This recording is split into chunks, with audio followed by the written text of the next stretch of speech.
He never allowed a woman to stay on his ranch, until a curvy schoolteacher refused to leave. Mr. Brennan, under the terms of your 1882 land grant, your barn has been designated as the district schoolhouse. Cole Brennan was mending a loose rail when the words reached him. He straightened slowly, wiping his hands on his trousers.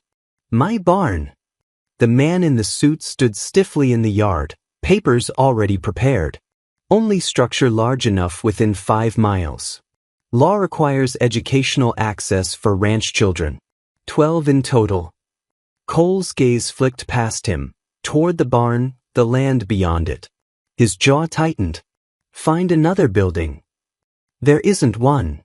County Superintendent Walsh turned and gestured to the woman beside him.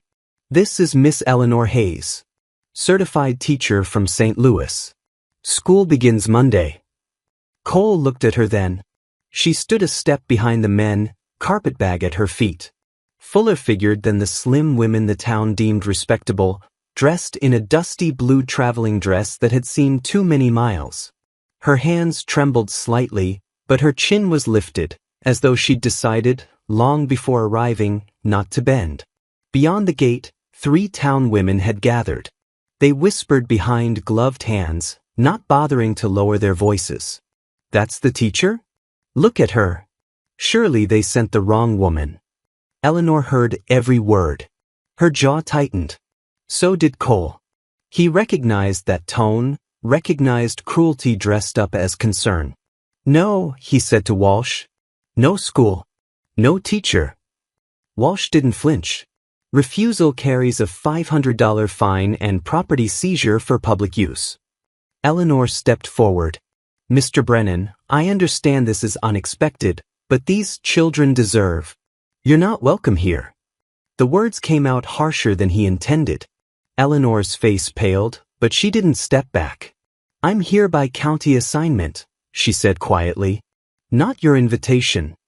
Find somewhere else. There is nowhere else. Walsh climbed back into his wagon. The matter isn't negotiable. Good day, Mr. Brennan. The wagon rolled away, dust rising in its wake, leaving Eleanor standing alone on Cole's land. The town women still watched. Waiting. I'll be here Monday morning to prepare, Eleanor said. Step foot in that barn, Cole replied, and I'll have you removed. She met his eyes. Her voice stayed soft, but it didn't waver. Try it. The county will fine you $500 and arrest you for obstruction. Hazel eyes. Afraid, but unyielding. This is my land, which the county has legally designated for educational purposes. She picked up her carpetbag. I'll see you Monday, Mr. Brennan. She walked toward town. The whispers followed her. Did you see how that dress barely fit? Poor man. Forced to house that. Eleanor's shoulders stiffened, but she didn't slow. Cole watched her go. The fine didn't trouble him. The barn didn't either. What unsettled him was the way she walked, as if she already belonged there. Monday arrived cold and gray. Eleanor stood outside the barn at dawn, arranging books and slates. Cole stepped onto his porch. Their eyes met across the yard. He walked to the barn and blocked the doorway. Leave. Eleanor picked up her books. Excuse me. I said leave. She walked around him. Cole followed her inside, looming. You'll quit within a week. Eleanor set down her books, turned to face him. I don't quit, Mr. Brennan. Footsteps outside, children arriving. 12 of them, barefoot and bright-eyed. Cole had removed every bench during the night. The children looked around. No place to sit. Eleanor smiled. We'll use hay bales today. Everyone find a comfortable spot. The children scrambled for bales, giggling. Eleanor caught Cole's eye. Thank you for the rustic seating, Mr. Brennan. His scowl deepened. She turned to the children. Now, who can write their name? 3 hesitant hands.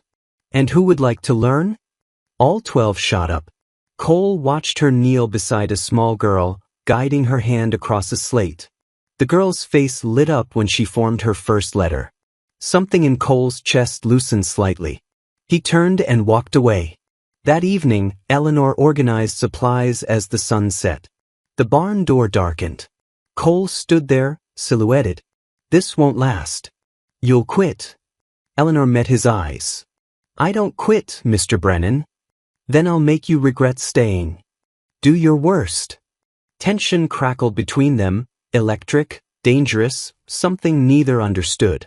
Cole stared at her for a long moment, then disappeared into the gathering dark. Eleanor stood alone, heart pounding. She'd just declared war. She pressed her hand to her chest, steadying her breath. Outside, stars began to appear. She thought of the town women's whispers, of Cole's anger, of the battles ahead.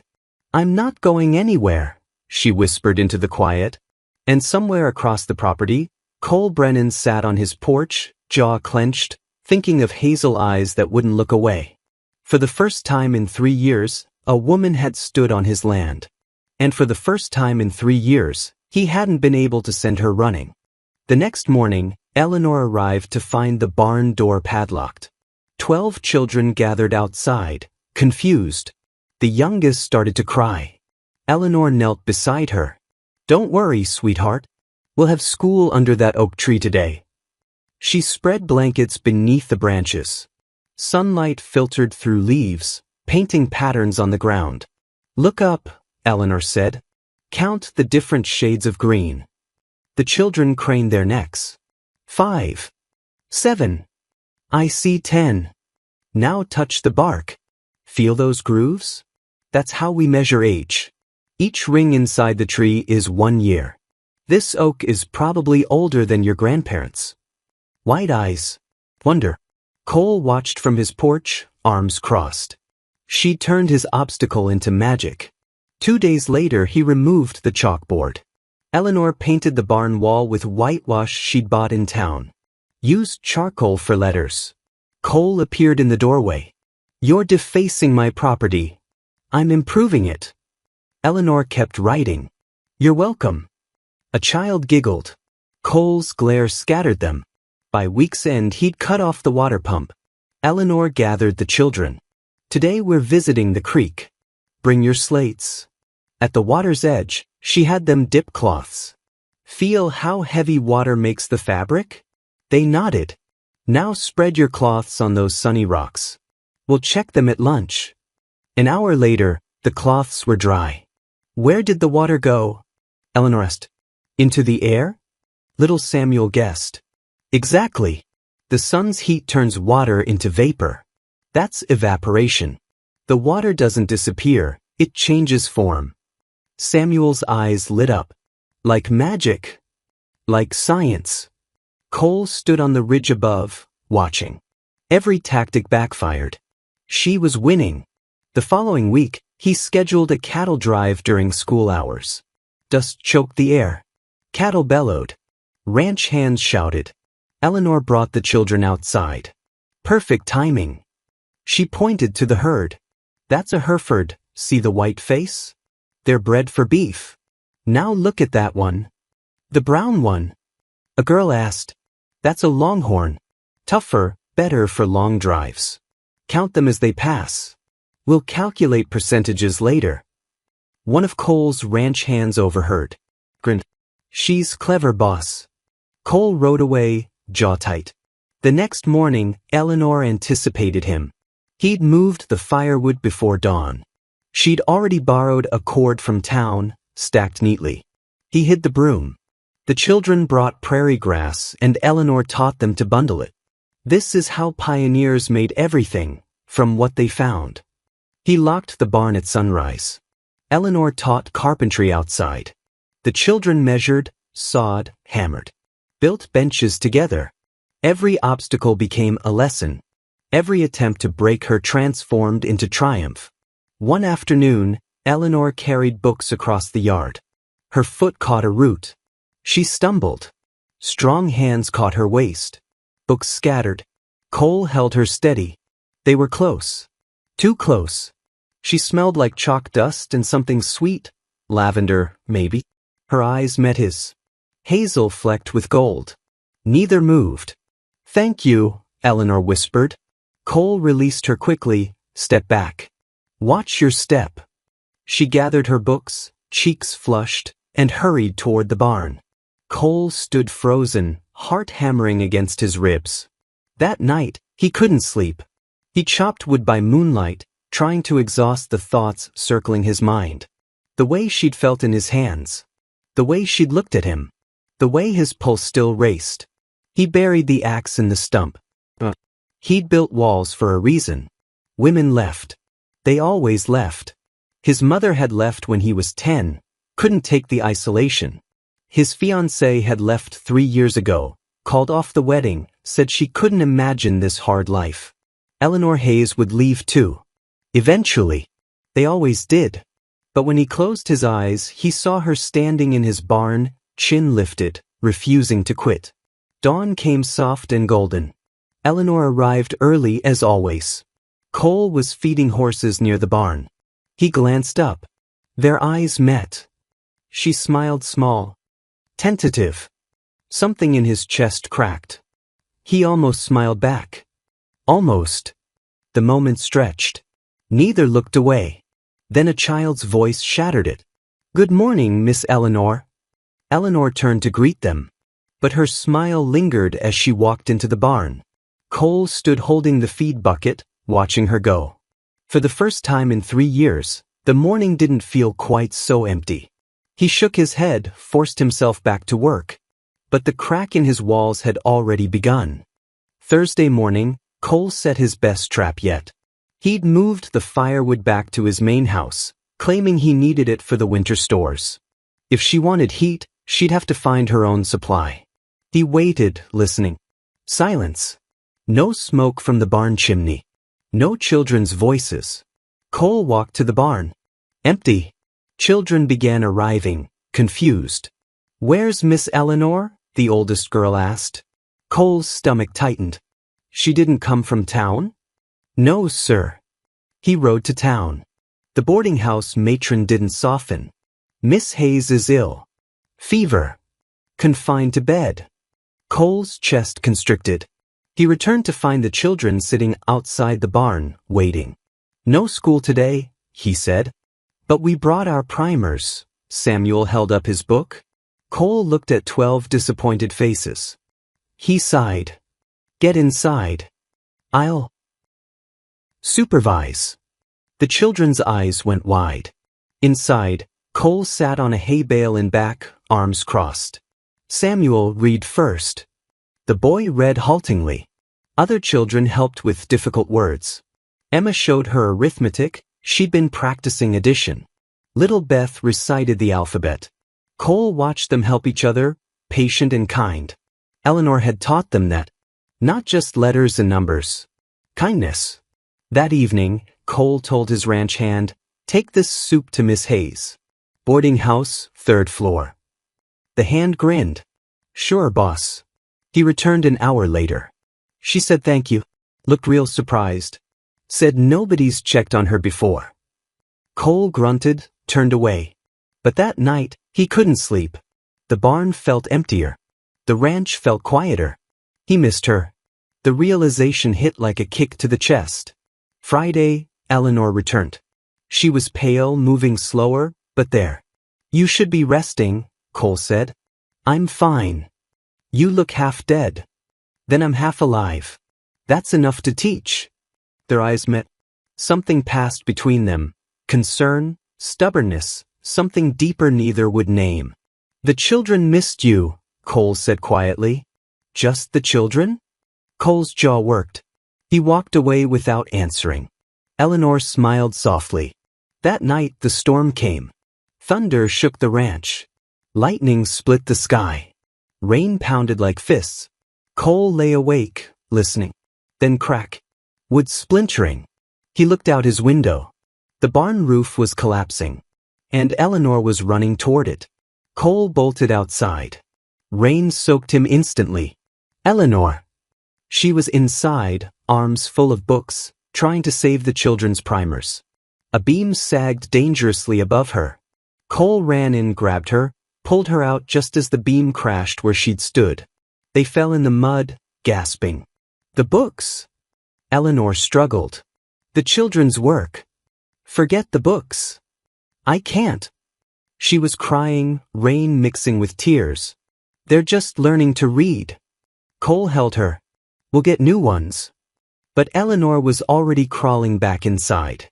He cursed and followed. Together they worked, propping the sagging wall, moving books and slates to a dry corner, salvaging what they could. Their hands touched, reaching for the same primer. Both froze. Rain poured. Thunder rolled. Neither pulled away. Dawn came gray and heavy. The storm had passed. The barn was wrecked, roof partially caved, water damage everywhere, books ruined. Eleanor surveyed the destruction. Her face crumbled. She sank to the wet ground and wept. Not delicate tears. Gut-wrenching sobs. They were just learning, she gasped.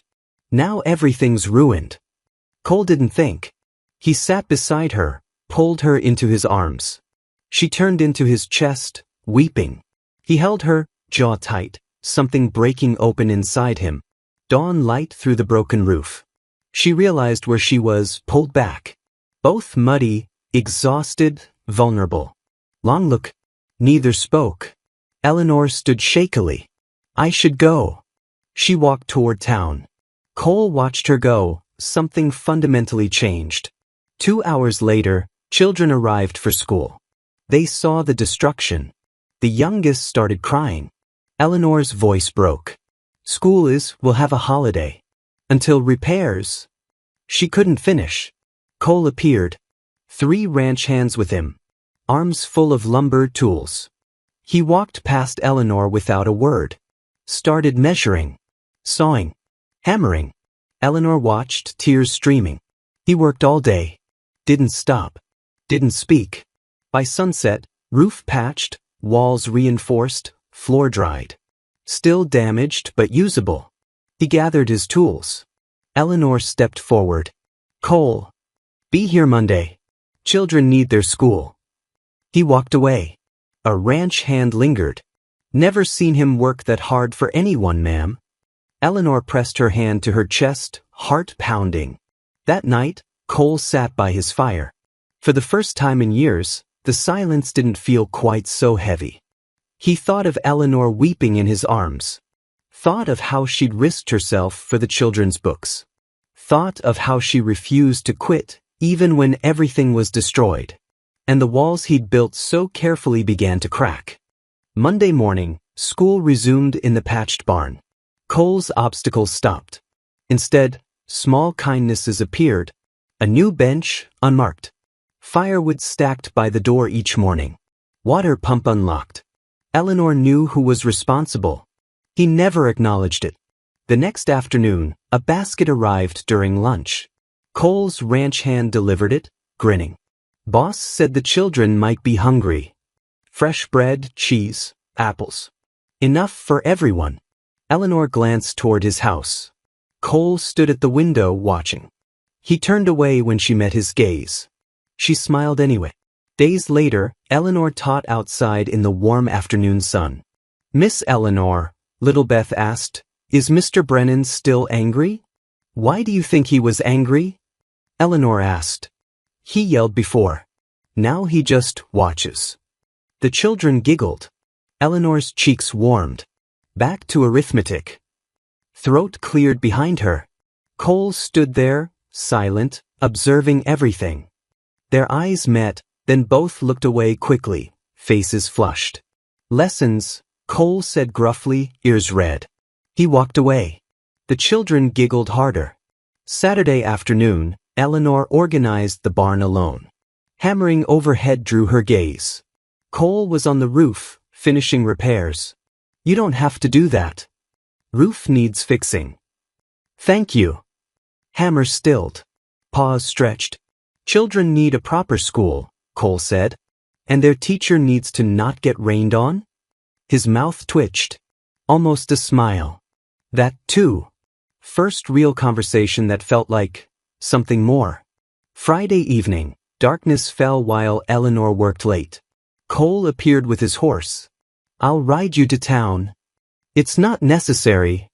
He was already helping her up.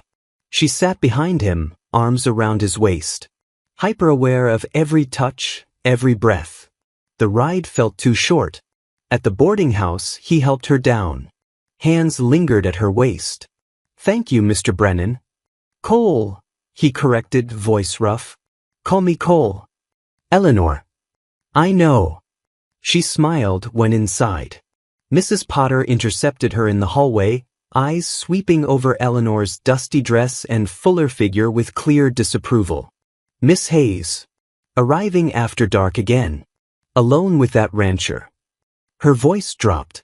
"The other boarders are talking. A woman of your stature cannot afford such impropriety." "Propriety, Miss Hayes, or find other lodging." Eleanor's face burned as she climbed the stairs, shame twisting in her chest. Outside, Cole rode away slowly, heart pounding like a boy's. Monday morning shattered the quiet. An official carriage arrived. School Inspector Morrison, severe, meticulous, humorless. He examined every inch of the barn, took notes, frowned. Children grew nervous. Eleanor's hands trembled. "Miss Hayes, this structure is a liability. Under the new safety codes, a working barn with livestock and hay dust is a fire trap. I'm condemning this as a classroom effective immediately. We've made improvements. Insufficient. This is a barn, not a schoolhouse. Damaged roof, poor ventilation, no proper desks." He closed his notebook. "I'm closing this school effective immediately." Eleanor's world tilted. "Please give me 2 weeks." "Impossible. You'd need funds, materials, labor, county approval. These children have nowhere else to go. They'll be sent to the county boarding dormitory 15 miles north. They'll live there all term and won't be home to help their families." 15 miles. Eleanor's voice cracked. "They work their families' ranches." "Not my concern," the inspector said. Little Beth started crying. "We can't leave Miss Eleanor." The inspector was unmoved. "You have until week's end." He turned to leave. "Wait." Cole's voice, low, steady. He had been standing at a distance. Now he stepped forward. "She'll have them." Everyone froze. "I beg your pardon?" The inspector turned. "Funds, materials, labor," Cole said, never breaking eye contact with Eleanor. "She'll have them all." Eleanor's breath stopped. "Mr. Brennan, you're offering to fund substantial improvements?" "I've got the lumber sitting idle for that new stable," Cole said. "I'll use it to build her a schoolhouse." "Here." Silence fell. The inspector studied him. "That requires significant investment." "I'm aware." "You understand the commitment?" Cole looked at Eleanor. "Yes." The inspector pulled out papers. 1 month. If the schoolhouse meets county standards, I'll certify it. If not, it closes permanently. He left. Children erupted in cheers. Eleanor stood frozen. Cole walked to her. "Why?" she asked, voice shaking. "Children need education." "That's not why." Long pause. Jaw worked. "No, it's not." He walked away. Eleanor's hand pressed to her chest, heart racing. That evening, she found him in the barn with building plans. "Cole." He looked up. "Thank you doesn't seem enough." "Don't need thanks. You're building me a school." "Building them a school." She stepped closer. "Are you?" Silence stretched. "I spent 3 years keeping women off this land," Cole admitted. "Because they leave. My mother left. My fiancé left 2 days before our wedding. I haven't left. Not yet. I won't. You can't know that." Eleanor touched his hand. "Yes, I can." "Why?" "Because I've never felt at home anywhere. Until here," she whispered. "Until you." Cole's fingers closed around hers. Neither let go. Outside, stars appeared. Inside, 2 people who'd been alone too long began to believe in something more. For weeks of building, Cole hired carpenters, ordered lumber, oversaw every detail.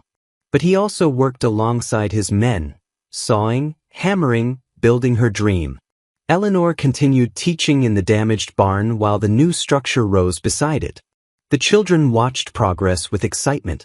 She watched him, sleeves rolled, jaw set, building something beautiful. Week 3, Eleanor brought lemonade for the workers. Cole took a cup. Their fingers brushed. "Thank you. You're building me a school. Lemonade is the least I can do." "Building them a school." Eleanor smiled. "Keep telling yourself that." His ears reddened. Late one evening, Cole worked alone. Eleanor appeared. "It's dark. Go home." "Not until it's finished." She sat on a lumber pile, watched him work. Comfortable silence. "Why teaching?" Cole asked. "Why ranching?" Both smiled, same answer. "It's who they are." The schoolhouse was nearly finished when the town council chairman visited. He pulled Eleanor aside. "Miss Hayes, I have a proposal." He presented official papers. The town is building a new schoolhouse. Central location. Modern facilities. Teacher's cottage included. Eleanor's breath caught. Better salary. Higher social standing. You'd be respected. "I'm respected here." By one rancher and 12 children. He smiled condescendingly. "In town, you'd have proper society. Appropriate accommodation." "I have accommodation." "Unmarried, living near a bachelor rancher?" He raised an eyebrow. "Hardly appropriate." Eleanor's face burned. "We're offering you legitimacy, Miss Hayes. Think carefully." He left the papers. That night, Eleanor couldn't sleep. The offer was everything she should want: security, respectability, modern facilities. But her heart pulled toward rough benches, muddy boots, daily battles, and him. Next morning, Cole found her at the new schoolhouse. "You should take it." Eleanor spun. "What?" "The town position. It's a good opportunity." "You heard." Hard not to. He wasn't quiet. Silence. "You deserve better than teaching in a barn," Cole said, not meeting her eyes. "Better than this?" She gestured, children's names carved in windowsills, their drawings covering walls. Their story everywhere. Cole stayed silent. "Or better than you?" Eleanor asked quietly. He finally looked at her. "Yes." Her breath caught. "You deserve someone without all this anger. This broken past. Someone who didn't make your life hell for months. Someone who didn't build me a schoolhouse?" His jaw clenched. "Someone who didn't save me in a storm? Who didn't defend me to the town? Who didn't fight for these children?" "Eleanor, I don't want perfect, Cole. I want this." She stepped closer. "I want rustic benches and impossible obstacles and children who learn through problems. I want a man who challenged me, who made me fight for what matters. Closer still. I want you." Cole's eyes closed.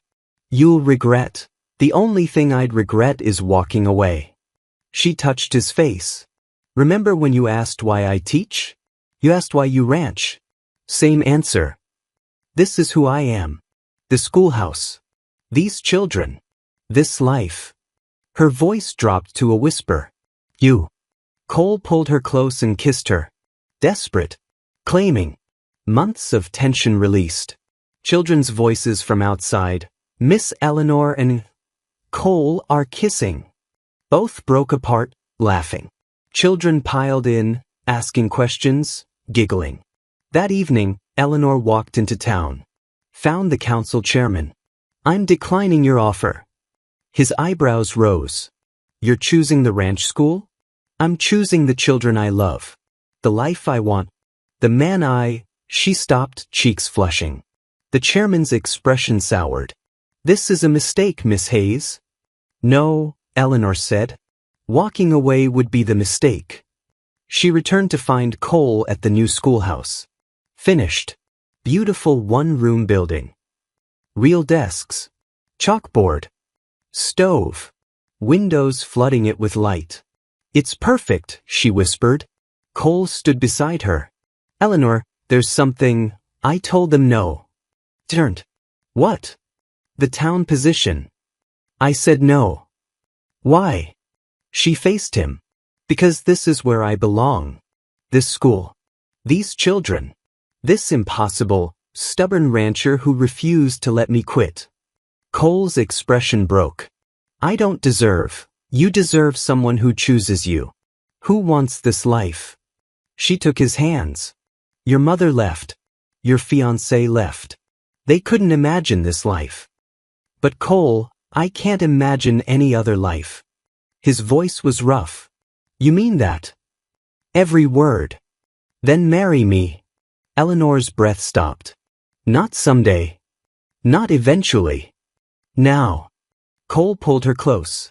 Marry me, Eleanor. Let me spend my life proving you didn't make a mistake. You're not a mistake. She was crying, smiling. You're my choice. Is that yes? Yes. He kissed her as the sunset painted the new schoolhouse gold. 3 months later, Eleanor stood in her schoolhouse, teaching. Mrs. Eleanor Brennan now. Children thrived, reading fluently, solving complex problems. Cole appeared in the doorway. Did this often. Going to stand there or help? Eleanor called. What do you need? Firewood. Stove's cold. Cole grinned. I could lock the woodshed instead. Children giggled. You could, Eleanor said. But you won't. No. I won't. He brought wood, kissed his wife's cheek. Children groaned. That evening, Eleanor graded papers while Cole worked on ranch books. Side by side. Remember when you tried to make me quit? Eleanor asked. Every day. Regret failing? Cole looked at her, his wife, his partner, the woman who'd refused to leave. Best failure of my life. He reached out, his hand resting on the curve of her waist, pulling her chair closer to his. She smiled, took his hand, and felt finally, completely at home. Outside, stars appeared over the ranch. Inside, two people who'd spent so long alone had finally found home in each other.